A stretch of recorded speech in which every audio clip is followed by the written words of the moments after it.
We've all heard it, seen it, or maybe even been a part of it. A kid falls down, trips over first base, and someone yells, "Hey, you'll be all right. Just rub some dirt on it. Walk it off." Well, we obviously wouldn't say those things if we thought or knew that that child was really hurt.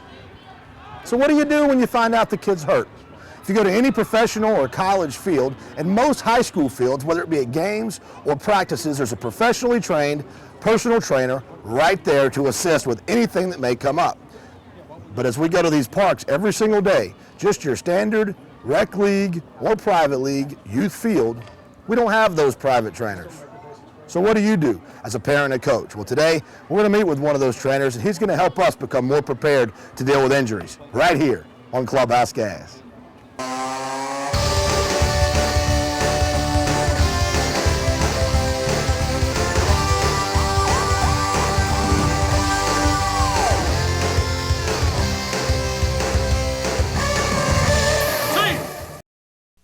We are so happy to be joined by Keith May. Keith is a certified athletic trainer and also has a doctorate in physical therapy. Keith, thank you so much for joining us, buddy. Absolutely, my pleasure. We really appreciate you being here. I want to talk a little bit about, just in general, what happens at a ballpark. We're out here at baseball park right now, but in general, what are the basic injuries that you see as you go out around youth fields? It varies a lot. It really depends on the sport that you're doing. Since you mentioned we're at a ballpark, a lot of things you're going to see are scrapes, abrasions. You're going to see some sprains, like ankle sprains, strains, muscle pulls, hamstrings, quads, that kind of thing. Right. Depending on the sport, if you go higher, more like a higher contact type of thing, like a football or cheerleading, you can see concussions, you can see broken bones, you can see neck injuries, really severe types of things. That stuff can happen in a baseball non-contact type of thing, but you're going to see it more often than the higher contact sports. You mentioned high contact sports, and you said football and cheerleading. You didn't even mention hockey. You threw cheerleading in there as a high contact sport. Just a side note, y'all make note of that. It's kind of important. So what do you as a coach? I said in the open that you go to a pro event, a college event, and most high school events, and there's a trainer on the sideline at all times, even at practice. But these volunteer organizations, these volunteer coaches have got these kids out here playing. They don't have that. So what do you as a coach, how do you prepare yourself to be able to deal with these situations?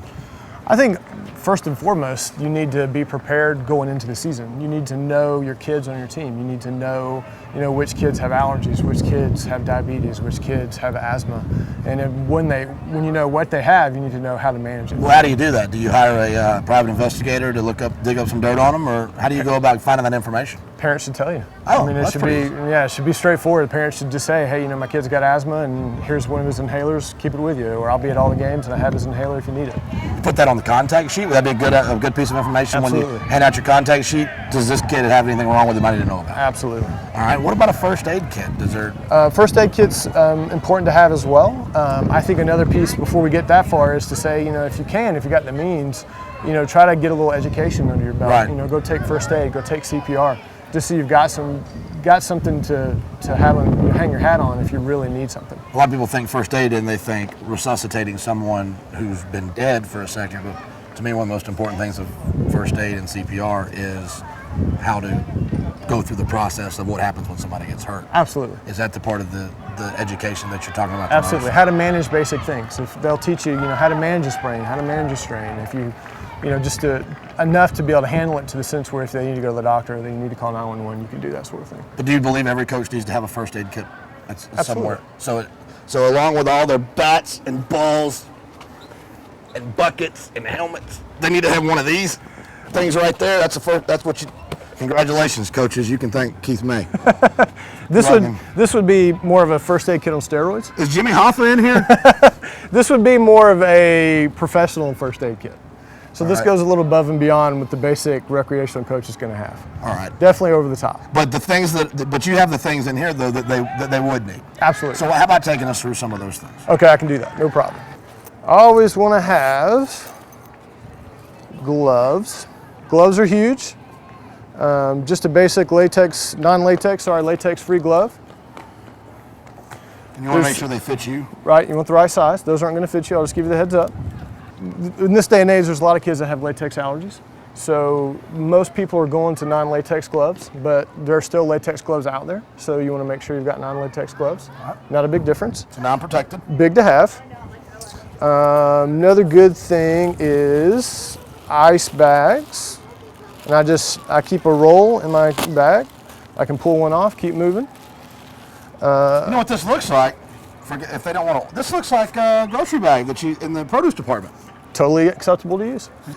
Typically, when you're at a park, there's ice access. So you got ice in your water. You've got ice at the concession stands. You can grab that. Another option's the Insta ice bags that you can buy. You crack them, they get cold. You go to work. Another thing I think is great to have. Seems a little cheaper than the instant ice bag, though. A little bit cheaper. Definitely on the cheaper side. Another good thing to have is an ace wrap of some sort. This is a small one, just a basic ace wrap. They come in different sizes, shapes, lengths. They can double length, single length, big. They have 2-inch, 3-inch, 4-inch, 8-inch. This as well as latex free. Also latex free, another good thing to keep in mind. You can use the ace wrap to wrap the ice on, so definitely a good item to have in your kit. Band-Aids, classic, gotta have them. What would you suggest, though, for the basic coach's first aid kit as far as sizes? I think strip Band-Aids you can't go wrong with, and then it's not a bad idea to have like a patch size in case you get somebody with a pretty decent size, abrasion that won't cover. Never a bad idea just have a basic roll of tape. This is just standard 1.5-inch athletic tape. Buy it at any Walgreens, CVS, Dick's. But you never know, tape's always a good thing to have you never know when you're gonna need to tape something. If you can tape the ace wrap on, whatever. Another good thing to have is a pair of scissors. They come in different sizes and varieties. They come in different sizes and varieties. I can't get them all. All right, just pick one. Which one would you suggest? Just pick one. Right there. And how That's much is that going to run That's probably your basic. How much is that going to run you right there? A few bucks. A few bucks. Not terrible. So I'll give you this back. I'm just taking your kit completely apart. Hey, that's cool. We'll put it all up later. Goes back in the bag. Yep. All right. Still not a lot of stuff here. It still isn't very... Not too bad, right? Not too bad. I'm doing this because coaches carry a lot of stuff. Yep. I noticed. Those guys are... Another good thing to have is gauze. Just a straight gauze pad. Good way to stop bleeding. Got somebody bleeding, stick your glove on, put the gauze on it, get some compression on it, get the bleeding to stop. Right. CPR, mask. Easy one, keychain, easy, small. I think it's good to have that as accessible. Even if you don't need CPR, it's good to have. Somebody there probably knows CPR and they could appreciate using it. A good antibiotic cream is a good thing to have. Now, are these things just in general for any sport? Correct. Just basic stuff. Little basic, one-use antibiotic cream. All right, so what about when we change sports? This is great for baseball, but what if we go to a more high-contact sport? Is there anything we need to add to our kit for a football coach or a cheerleading coach? You may, depending on your comfort level, if you've had some first aid experience, it's not a bad idea to have a sling or an immobilizer, or be able to make a splint to know how to do that in case you do have somebody that has a fracture. And you can at least do some basic management, until someone is activated, EMS, and they've got everybody, where they need to be. What happens when a serious injury happens real quick? The kid is obviously hurt. The real quick steps that you take us through to get that kid taken care of? From my end, the first thing I do is I go out there and kind of try to see how the kid's doing. You don't want to touch anything, grab anything, touch anything. You want to have your cell phone, accessible in case you do got to make a call. You've got it there with you, or who's got the phone, so you can make the call if you need to make the call. And you just try to kind of get an idea of what's going on. Obviously, if there's a bone sticking out, you already know what's going on, and you can, make the next move. Otherwise, you get a feel for and try to talk to them. What hurts? What happened? Did you trip? Did you fall? Did you get kicked? Did you twist something? Did something pop? Get an idea of what happened, and then you can kind of move there. It's kind of a sequence. So you start with, what happened, and then you move down, and based on kind of where they lead you is where you end up. I think the best of advice for a recreational coach is if you're not comfortable dealing with it, don't. Don't touch it. Don't move them.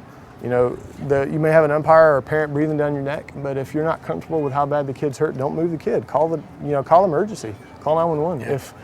Even if it's not that big a deal, it's better than it being a big deal and you making a mistake. Well, Keith, thank you so much. I'd Absolutely. love for you to come back and get maybe a little bit more in depth into some of the things we talked about today, the bumps, the bruises, the breaks, the sprains, and the allergies. Be happy to. All right. Thank you so much. Absolutely. My pleasure. I'm Casey Bass. That's going to do it for us today. Just a few quick things can help your kids be safer. We'll see you right back here next time for another great edition of Clubhouse Gas.